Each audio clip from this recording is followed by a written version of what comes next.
Yarım menin sözleri Atadurdu Qurbanowynky, Sady Begenç Saparlyewynky. Yerini ýetirýär Dilber Rahmanowa.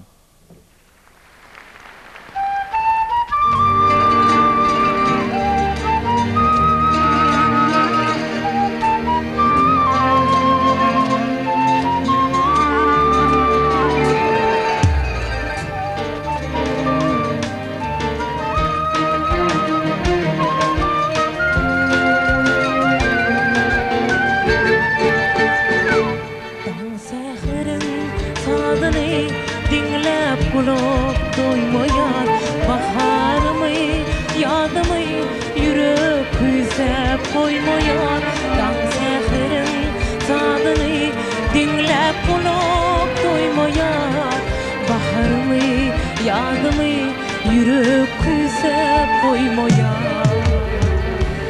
dünyan tamam dudunu aşkın yitik ödünü gıyt yürüğünü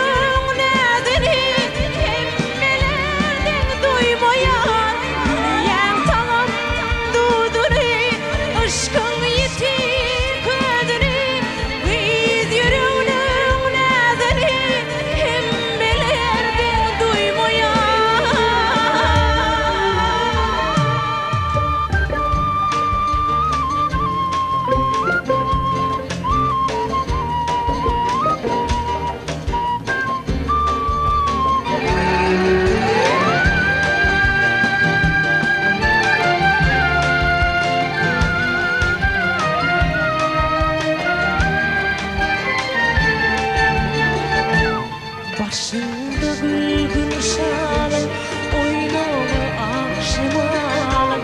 Menin sahip cemalım, ügyarını sıylayar. Başında gülgün şalın, oynalı akşamalım. Menin sahip cemalım, ügyarını sıylayar.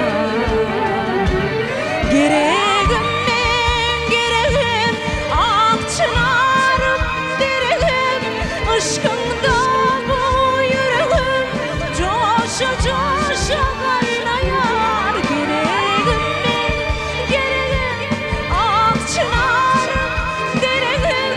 Aşkında bu yüreğim coşa coşa kaynayar. Seferim sadını dinlep kulak doymayan yadımı yürüp güzep doymayan dan seherin sadını dinlep kulak doymayan baharımı yadımı yürüp güzep koymayan